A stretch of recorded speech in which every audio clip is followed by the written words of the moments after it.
उत्तर भारत की खबरों के साथ मैं हूं मोनी अनवर। देखेंगे तमाम बड़ी खबरें। आगाज हेडलाइंस के साथ। सुर्खियों को पेश करने में ताउन किया है डॉक्टर ऑर्थो ऑयल के साथ साथ डॉक्टर ऑर्थो कैप्सूल्स साथ लेना ना भूलें। सीएम योगी आदित्यनाथ ने पौड़ी गढ़वाल में पौधारोपण किया। पर्यावरण संरक्षण और गुणवत्तापूर्ण शिक्षा पर दिया जोर।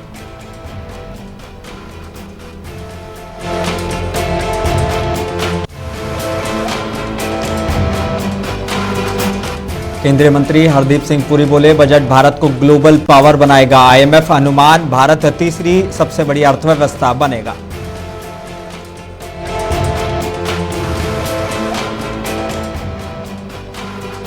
केशव प्रसाद मौर्य का अखिलेश यादव पर तीखा हमला। पिछड़ों दलितों को सपा ने सिर्फ वोट बैंक बनाया।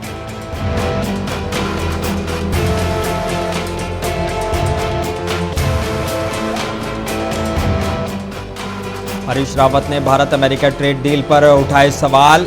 डील ड्राफ्ट गायब, उत्तराखंड को लेकर जताई चिंता।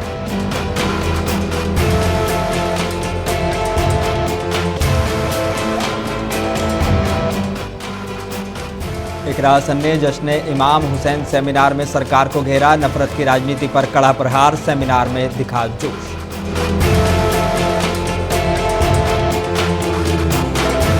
आगाज कुछ अहम और बड़ी खबरों के साथ। उत्तराखंड के पौड़ी गढ़वाल में सीएम योगी आदित्यनाथ ने पंचूर स्थित महायोगी गुरु गोरखनाथ महाविद्यालय में पौधारोपण किया और पुस्तकालय का निरीक्षण किया। सीएम योगी ने पर्यावरण संरक्षण और गुणवत्तापूर्ण शिक्षा पर जोर देते हुए कहा कि ज्ञान और हरियाली दोनों ही भविष्य की मजबूत बुनियाद हैं।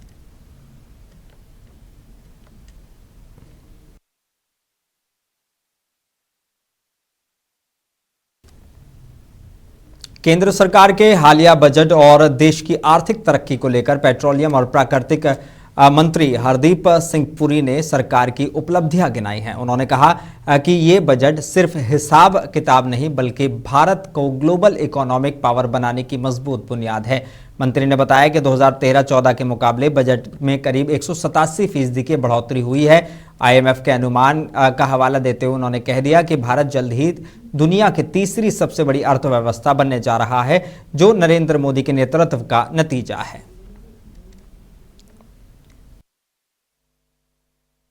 हमारी सरकार तो 2014 में माननीय प्रधानमंत्री जी ने दायित्व संभाला। 2013-14 में 14 लाख करोड़ बजट एस्टिमेट था। 2026-27 में बजट एस्टिमेट जो है 190% करीब बढ़ा है और इस समय 41,25,494 करोड़, मतलब इसकी इंक्रीज जो है 187% इंक्रीज है। पर 2014 में हमारी अर्थव्यवस्था क्या थी? हम विश्व भर में अगर आप बाकी देशों को देखें तो हमारी अर्थव्यवस्था उस समय $2 ट्रिलियन की थी और हम विश्व भर में 11वें स्थान पे थे।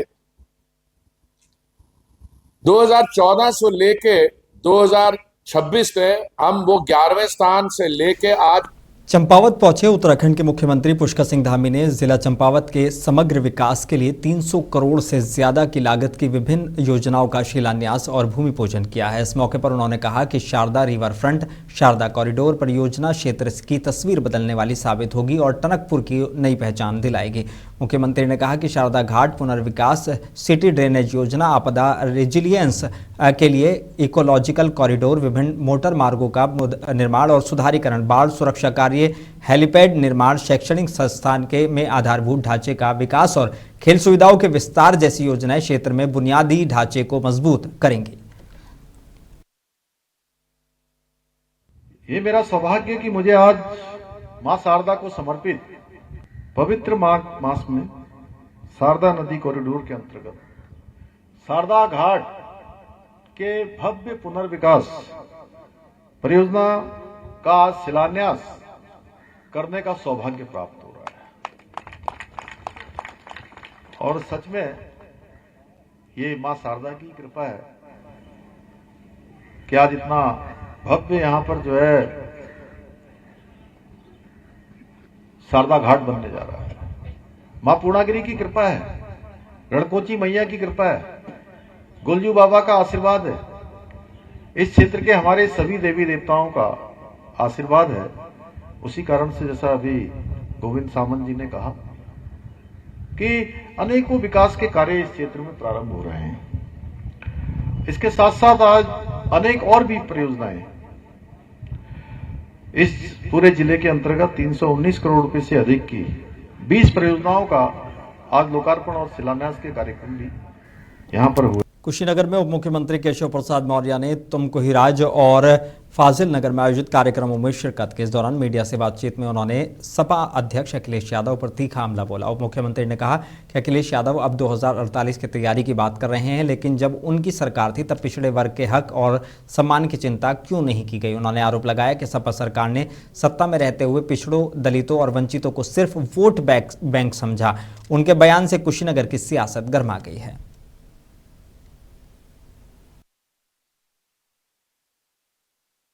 तक तो समाजवादी पार्टी के लिए कोई संभावना जनता के मनमानस में नहीं है। उनका पीडीए फर्जी था, उसकी धज्जियां उड़ चुकी हैं। वो बांटो और राज करना चाहते हैं।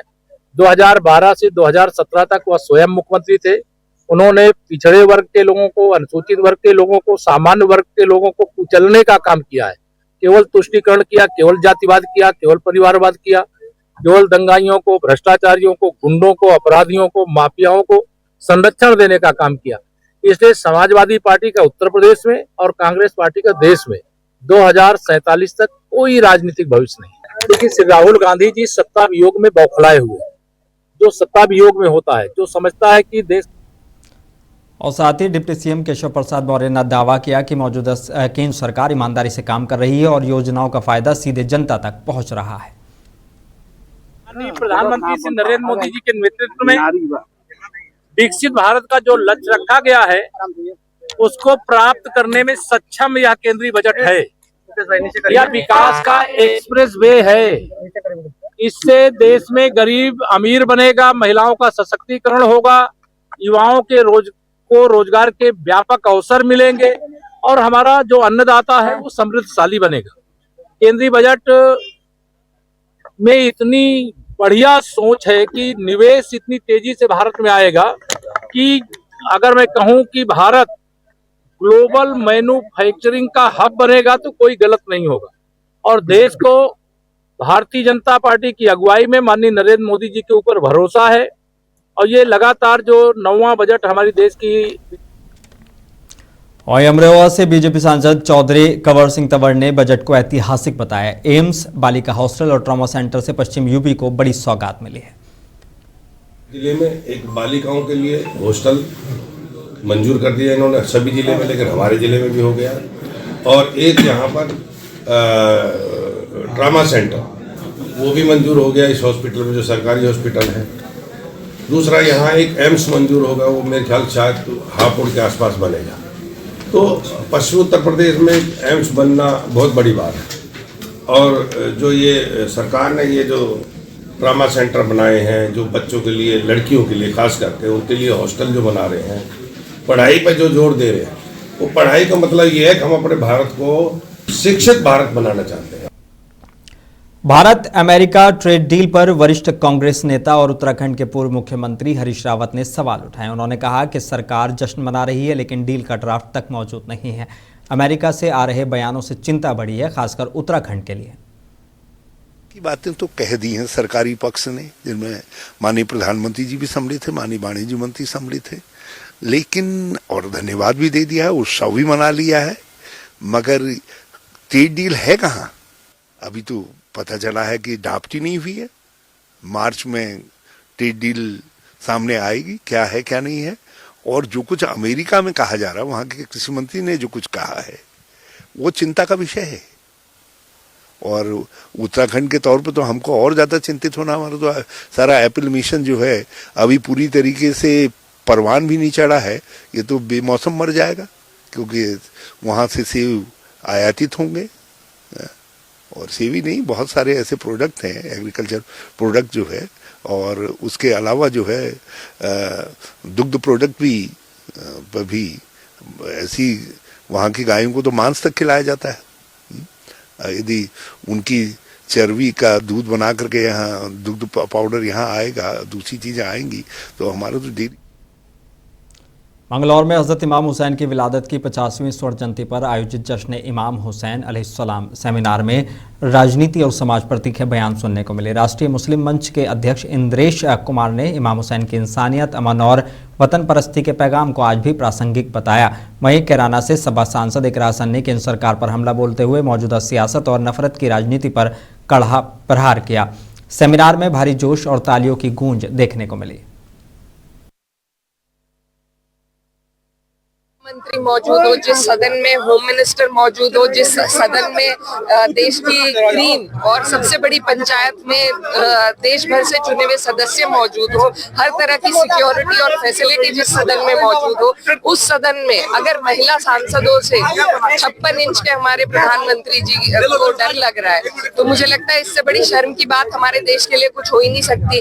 भाजपा के लोग अक्सर ये कहते हैं कि विपक्ष के लोग विदेश में जाकर देश को बदनाम करते हैं। इससे बड़ी बदनामी क्या होगी हमारे देश की कि जब ये कहा जा रहा है कि हमारे देश के प्रधानमंत्री अपनी ही संसद में अपने ही सांसदों से उन्हें खतरा महसूस हो रहा है, तो इससे बड़ी तो शर्म की बात कोई हो ही नहीं सकती हमारे लिए। और इसमें जो डिफेंस मिनिस्टर हैं वो सुरक्षा दे वहां पर प्रधानमंत्री जी को और होम मिनिस्टर दे। अगर महिलाओं से अब उन्हें महिला सांसदों से उन्हें खतरा होने लगा तो ये हम सब के लिए एक पता नहीं हास्यास्पद है या गंभीर विषय है। देहरादून के गुनियाल गांव में निर्माणाधीन सैन्य धाम के अंतिम चरण के कार्यों का आज सैनिक कल्याण मंत्री गणेश जोशी ने स्थलीय निरीक्षण किया है। मंत्री ने कार्यदायी संस्थाओं को निर्माण शीघ्र पूरा करने और सैन्य धाम की भव्यता बनाए रखने के निर्देश दिए। उन्होंने बताया कि यह प्रधानमंत्री नरेंद्र मोदी की परिकल्पना और प्रदेश सरकार का ड्रीम प्रोजेक्ट है। सैन्य धाम में बाबा हरभजन सिंह, बाबा जसवंत सिंह के मंदिर और स्वर्गीय बिपिन रावत के नाम पर मुख्य द्वार बनाया गया है। जल्द ही मुख्यमंत्री पुष्कर सिंह धामी से वक्त लेकर भव्य लोकार्पण किया जाएगा।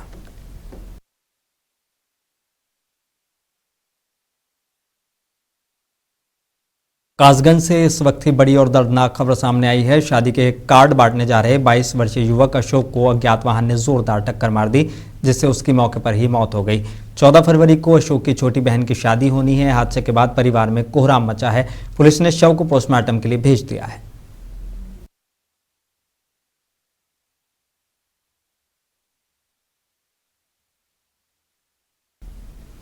झांसी से बड़ी खबर सामने आई है। नेटफ्लिक्स पर प्रस्तावित फिल्म घूसखोर पंडित को लेकर ब्राह्मण समाज में भारी आक्रोश देखने को मिल रहा है। समाज के लोगों ने प्रधानमंत्री को ज्ञापन भेजकर फिल्म के डिजिटल प्रसारण पर तत्काल रोक लगाने की मांग की है।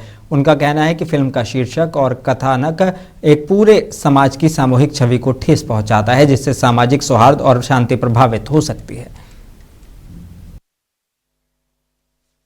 अब नेटफ्लिक्स की एक फिल्म आई है घूसखोर पंडित, उसके विरोध में झांसी का पूरा ब्राह्मण समाज आक्रोशित है, उद्वेलित है और हम उसका विरोध करने के लिए माननीय मुख्यमंत्री जी, प्रधानमंत्री जी और सूचना प्रसारण मंत्री जी को ज्ञापन देने जिलाधिकारी झांसी के कार्यालय में आए हैं और हम मांग करते हैं कि इसको तत्काल बंद किया जाए और जो एफआईआर हुई है कार्रवाई चाहिए, एफआईआर नहीं। झांसी के मोठ तहसील इलाके से एक वीडियो सोशल मीडिया पर वायरल हुआ है, जिसमें सेमरी गांव के उच्च प्राथमिक विद्यालय के नन्हे बच्चे फावड़ा लेकर मिट्टी खोदते नजर आ रहे हैं। वीडियो सामने आते ही ग्रामीणों और अभिभावकों में नाराजगी फैल गई है। आरोपी की स्कूल में पढ़ाई के बजाय बच्चों से शारीरिक श्रम कराया गया। वहीं शिक्षा विभाग ने इसे इको क्लब मिशन के तहत बागवानी गतिविधि बताया है और पूरे मामले की जाँच के आदेश भी दिए गए हैं।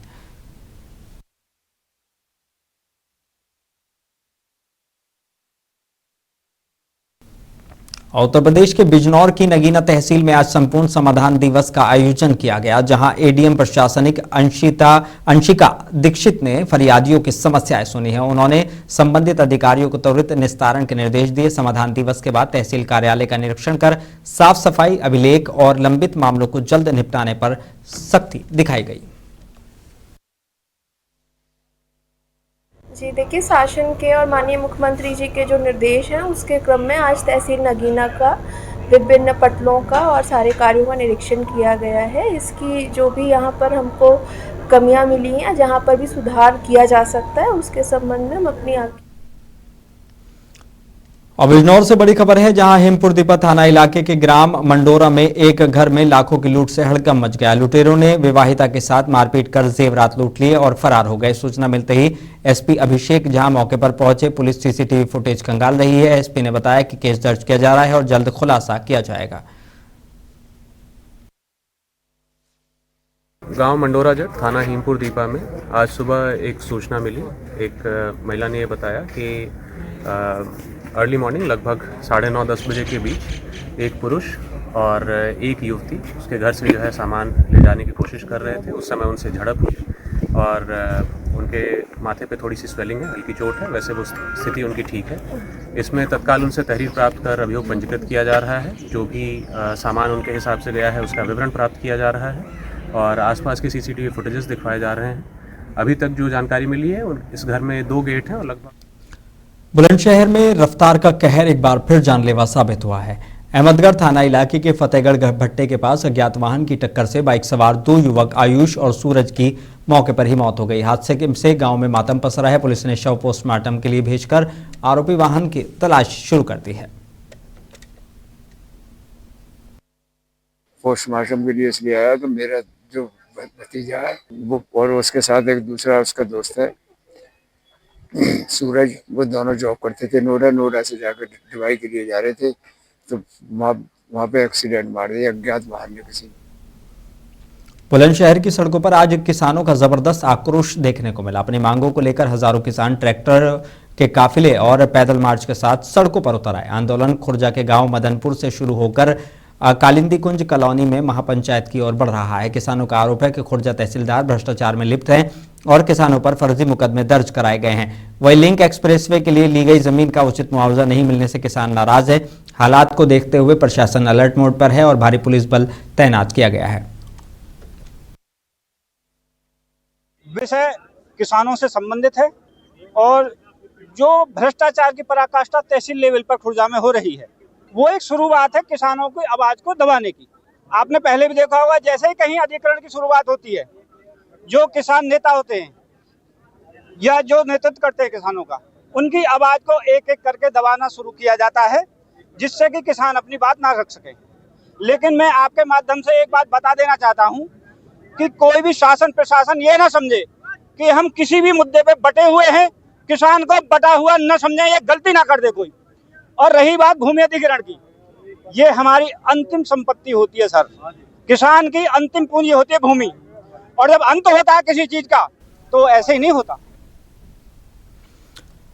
उत्तर प्रदेश के बांदा के बबेरू कोतवाली इलाके से दिल दहला देने वाली खबर सामने आई है। मोरवल गांव के खेत में गुमशुदा 10 वर्षीय बच्चे सतवीर उर्फ सत्तू का शव मिलने से इलाके में सनसनी फैल गई। बच्चा 2 फरवरी से लापता था, जिसकी गुमशुदगी 6 फरवरी को दर्ज कराई गई थी। सुबह खेत में शव मिलने की सूचना पर पुलिस मौके पर पहुंची और फॉरेंसिक टीम भी मौके पर पहुंची। शव को पोस्टमार्टम के लिए भेज दिया गया है और पूरे मामले की गहन जांच जारी है। परिवार का रो रो कर बुरा हाल है।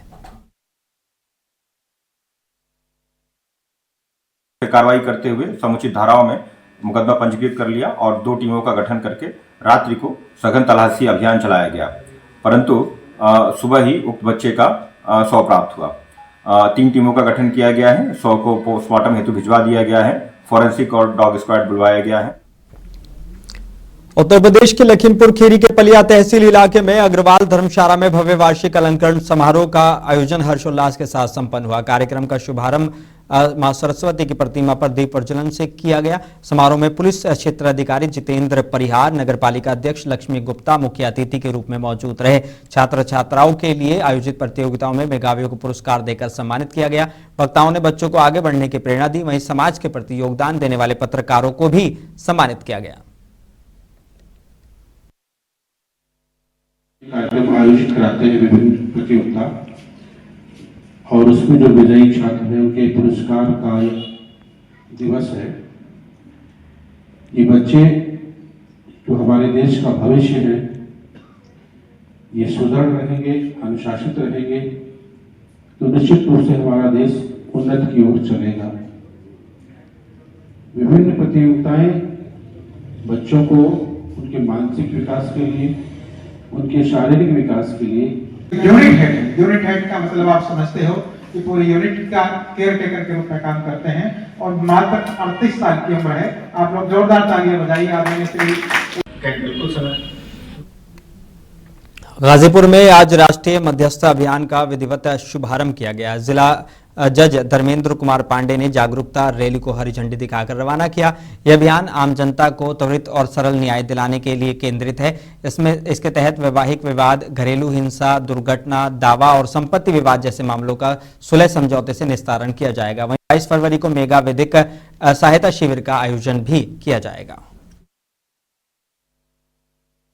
यह 22 तारीख को यहाँ पर एक मेगा शिविर होना है। इसमें जनपद में जितने जो है जन कल्याण की सेवाएं चल रही है, सरकार द्वारा प्रायोजित की गई हैं, जैसे दिव्यांग के लिए जन कल्याण, वृद्धा पेंशन के लिए, उनकी सभी जिले की जितने समस्या हैं उनका आयोजन यहाँ पर 22 तारीख को मेगा कैंप का आयोजन किया जाएगा। उसी के प्रचार प्रसार के लिए यह जो है रैली का आयोजन किया गया है। इसमें जिले के जितने विभिन्न योजना हैं सरकार द्वारा हमारी जनता को। सीतापुर जिले में सभी 7 तहसीलों में संपूर्ण समाधान दिवस आयोजित किया गया। तहसील सदर में जिलाधिकारी डॉक्टर राजा गणपतियार और पुलिस अधीक्षक अंकुर अग्रवाल की मौजूदगी में फरियादियों की शिकायतें सुनी गई। अधिकारियों को निर्देश दिए गए कि जन समस्याओं का वक्त पर और गुणवत्तापूर्ण निस्तारण हो। जिले भर में सैकड़ों शिकायतें दर्ज हुई, जिनमें कई का मौके पर ही समाधान किया गया।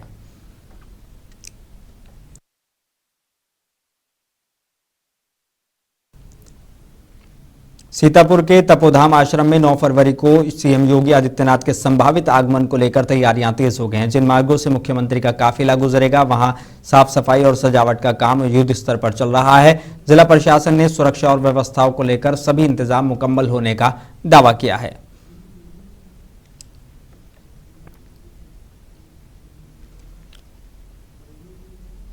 अमरोहा के रजबपुर थाना इलाके में देर शाम एक दर्दनाक हादसा सामने आया, जहां 22 साल के युवक सरस ने ट्रेन के आगे कूदकर खुदकुशी कर ली। घटना शाम करीब 5 बजे की है। मृतक पेंटर का काम करता था और अविवाहित था। मौके पर पुलिस पहुंची और शव को कब्जे में लेकर पोस्टमार्टम के लिए भेज दिया है। युवक की मौत से परिवार में गहरा मातम पसरा हुआ है। पुलिस खुदकुशी के कारणों की जांच में जुटी हुई है।